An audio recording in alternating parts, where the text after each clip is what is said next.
This is Bruce Smith once again coming at you for PurityQuest.net. This is Pornography Part 2. Do not be mistaken, my friends. Chick-fil-A shakes. Number one, I don't know where you reside, but in this area right in here through here, it's Chick-fil-A shakes. There's no contenders. Chocolate, people will try to tell you that there's other flavors that are better than chocolate. It's number one. Okay, pornography. Last time, I kind of dug in a little to what I had experienced, how I failed, and gave you a few tips here and there, but we're going to continue on the path. Big issue for me is, like I said in the last video, is when there's children who are exposed to pornography. It's messed up because that can have long-lasting effects, negative effects on their lives. It's all about the grace of God and by help through the parentals that they're able to overcome such things. That is how I was able to overcome it myself. Because like I said, I have so many stories to tell you about how I was exposed to it when I was a kid. It is not even humorous.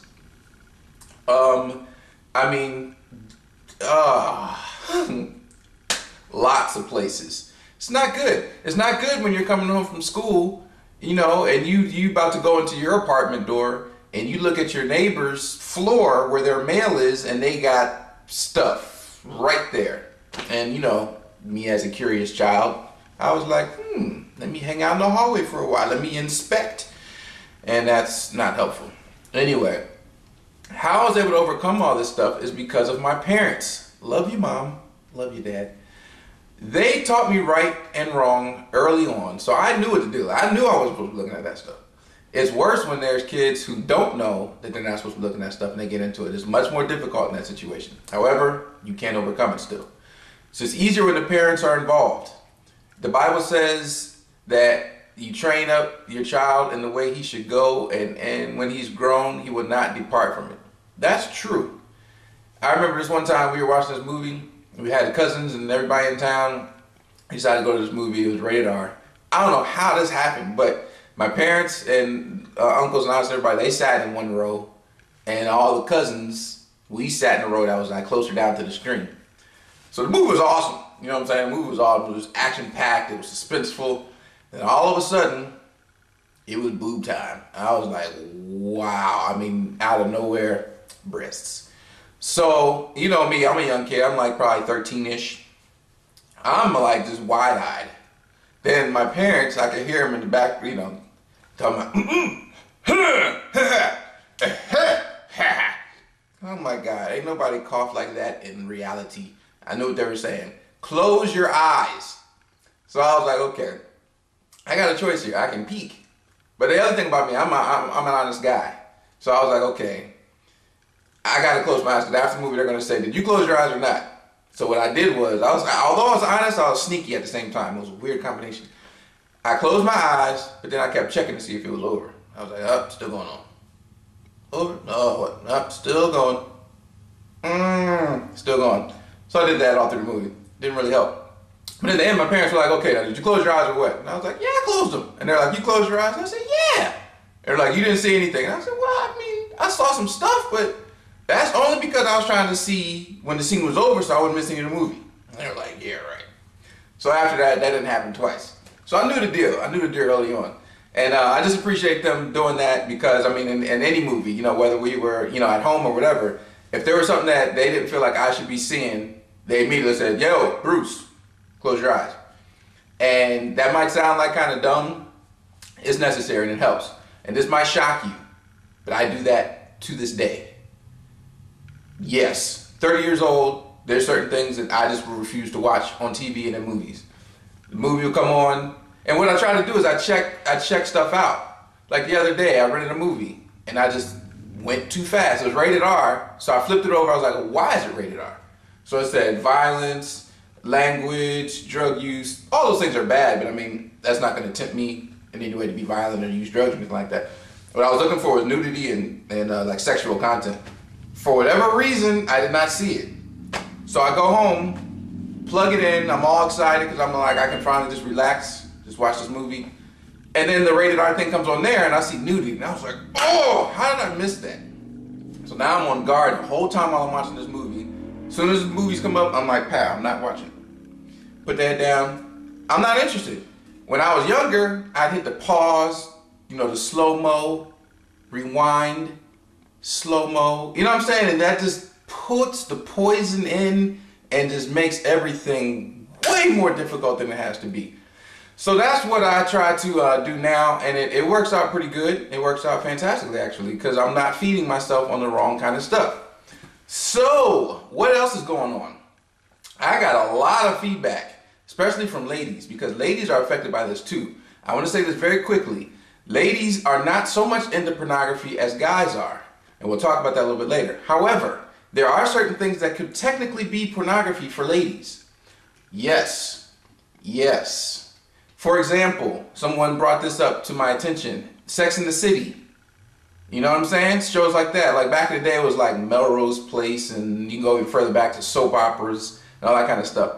Ladies, and let's talk about romance novels. See, ladies are different. Guys are moved by what they see. Women, they are, you know, they move by different things. Things they read, things that they think about, that they feel, you know, stuff like that. And so they get into the stories. And, you know, and Harpo began to clean the pool, and he took his shirt off, and he was glistening with the sweat. And then the husband left, and then she goes out to hang out with Harpo, and they're like, whoa. They get into that type stuff because it's a whole story, and they get in. That's not healthy either. So that can actually fall into this right here. But with the guys, it's just ain't no words, ain't no stories, it's pictures. You see the picture, you see the movie, whatever. That's what guys get into. So anyway, with the ladies. Also, the other part about the ladies is they are negatively affected when their guys are stuck in this stuff. I got some feedback from a couple people whose relationships ended over pornography, which is so sad. I heard of a marriage, two people who were married who had to get a divorce because pornography was part of the reason why they couldn't. It's kind of like cheating, actually. It's like, okay, here I'm married, and I'm looking at all these other ladies having fantasies and thoughts and getting all, I hate when people say riled up. I can't believe I'm going to use that. I hate that. I told my sister, don't never say it again. I'm going to say it. They get all riled up about some pictures. And it's like, you need to take all that energy and all that whatever and focus it on your woman. That's your partner for life. Focus on her. Let all that stuff happen with her. And then everything is awesome from there, because she's like, oh, is this all about me? Okay. I'm going to show you what the real deal is. And then, you know, I haven't been there, but I'm just saying that's how it should go. So look forward to that. So in the future, this is a quick one. I wanted to just respond quickly because I got a lot of feedback from people who hit me up after the first movie. And they're like, keep it coming, man. This is an issue that's affecting a lot of people. And I just wanted to make sure before I end this that I want to talk to the parents. Parents, watch out for your children. Help them early on so that they don't fall into the same traps that I fell into and then get in trouble later. Thank God, like I said, for my parents, because I knew it was wrong and they were there. So all while the stuff was going on, I'm like, okay, my dad would be upset if he saw that I was doing. My mom would be so upset. So I had that in the back of my brain. Not alone, I mean, that's not it. I mean, Jesus is huge because the Holy Spirit's in you saying, hey, stop watching that. Stop doing that. And so for Christians, this is not an option. It's not an option for you to be having stashes in your house and to be going to movies and renting and downloading and the DVDs and junk. That's all bad stuff. But back on the parental issue, look out for the kids.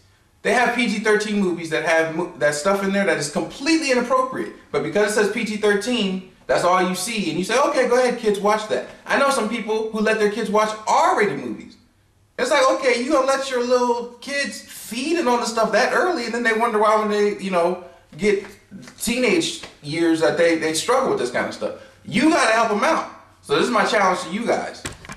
I did not, I'm sorry, I kicked it, my bad. My challenge to you guys is help the kids.